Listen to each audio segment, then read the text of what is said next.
The universality of the figure of Saint Francis makes him familiar in every church in the Holy Land. His own Francis, a man in love with Christ, centered his spiritual experience in the contemplation of the Crib and Calvary. In his body he received the signs of the Passion. In him, as in the greatest mystics of the Church, the harmony with the cosmos expressed in the Canticle of Creatures is recalled. On the 4th of October, in all the Franciscan fraternities, their founder is honoured with the celebration of the Transitus at the end of Solemn Vespers on the eve of the feast, and in the Holy Masses of the feast day, which are always well attended by the faithful. In Jerusalem, in the Church of the Most Holy Saviour, Brother Francis Patton, Custos of the Holy Land, presided over the solemn celebration of the Transitus. In his homily, Brother Patton emphasized the person of Jesus, who lived as a pilgrim and stranger in this land, so that Francis and the friars followed his example.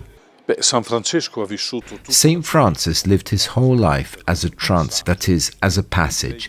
I would say even more, he lived his whole life as a pilgrimage. So much so that one of the definitions he likes to give of our life is that we must be like pilgrims and strangers in this world.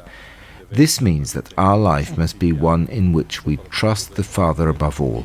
We live in an absolutely essential way.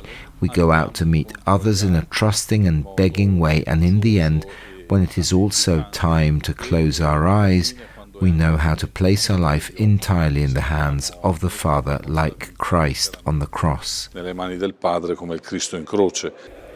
the liturgy, the temporarily professed renewed their promises.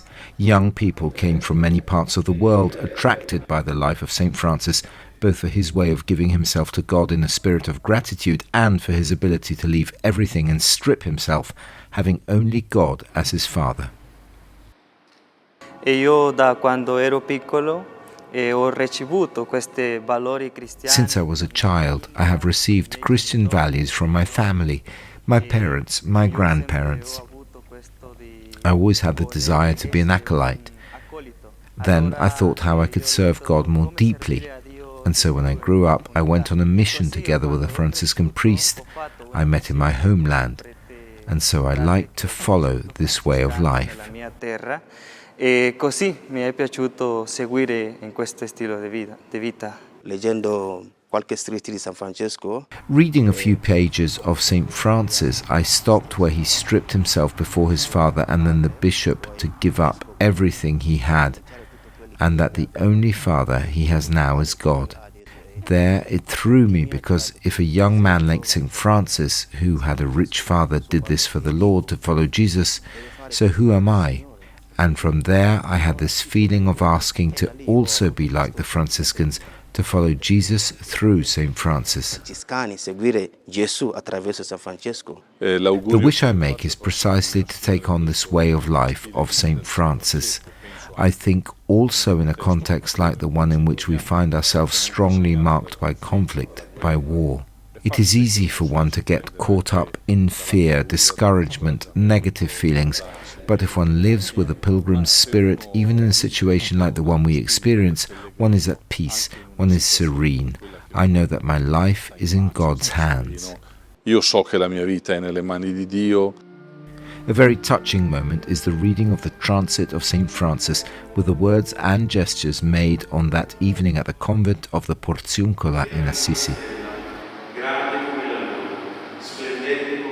On the 4th of October, the day of the feast, once again gathered in the church, as is tradition, one Dominican priest presides at the Eucharist, Prior Father Martin Sadzak, and another gives the homily, Father Olivier Poquillon, a reminder of the relationship between St. Dominic and St. Francis, both founders of the mendicant orders and also dedicated to preaching, proclaiming and witnessing the gospel.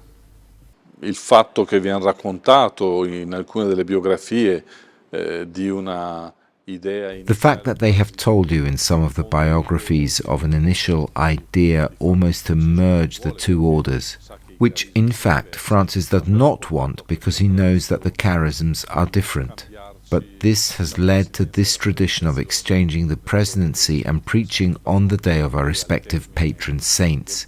Then at the end of the meal we sing a refrain recalling what one and the other taught us in terms of apostolic commitment and also seraphic zeal. Dal punto di vista dell'impegno apostolico e anche dal punto di vista, potremmo dire, dello zelo serafico. In this time and context in which we find ourselves, let us ask St. Francis for the grace to live the spirituality of trust and fraternity to the full, following in the footsteps of Christ and his gospel, aware of being a small flock, daring to live as pilgrims and strangers in the possibility of glimpsing God's dream of fraternity and peace.